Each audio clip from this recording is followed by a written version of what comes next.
Today was a very fruitful day for the technical roundtable on 7135 kHz. Discussion started off with VU23 kilo mic, who had recently upgraded from VU32 kilo mic in a short period of time, mentioning that he is using an unfed half-wave dipole antenna. He has been able to work quite a few countries in this short period.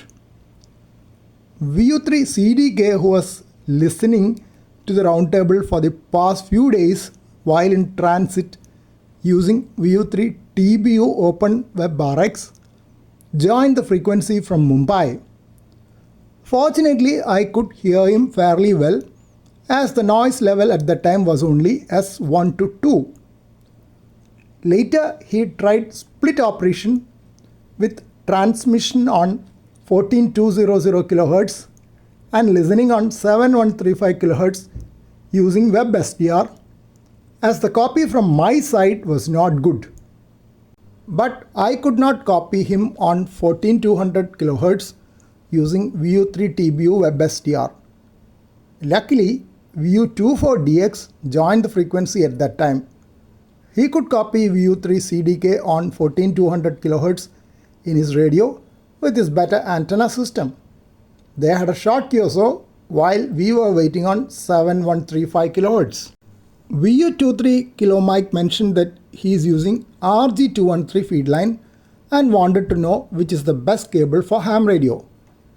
VU24DX mentioned that he is using RG213 for HF and LMR400 for VHF and 6 meter. There is also a low loss hardline cable awaiting installation.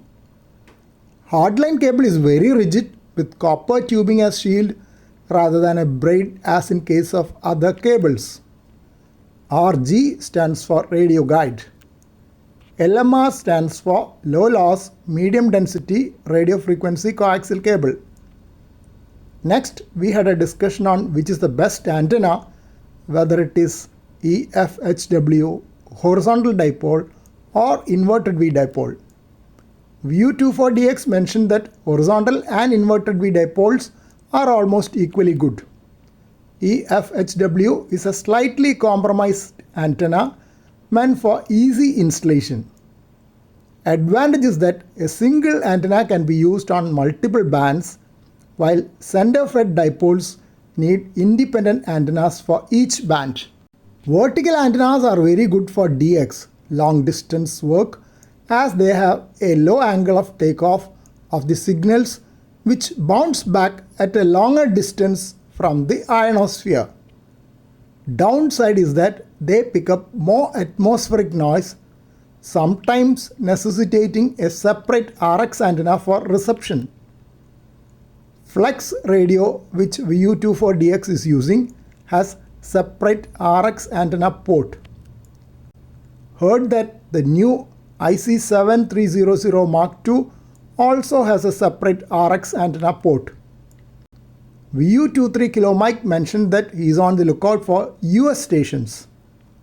The presence of Kilo Echo 5 Echo Echoes net on 14207 kHz by about 1730 IST, 12 UTC, which helped stations from all regions to work US as well as other DX stations, was suggested.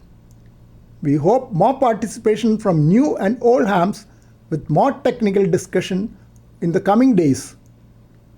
Another important aspect highlighted by VU24DX was the need for confirmation of QSOs, ideally with LOTW, Logbook of the World, by American Radio Relay League, which is one of the global standards.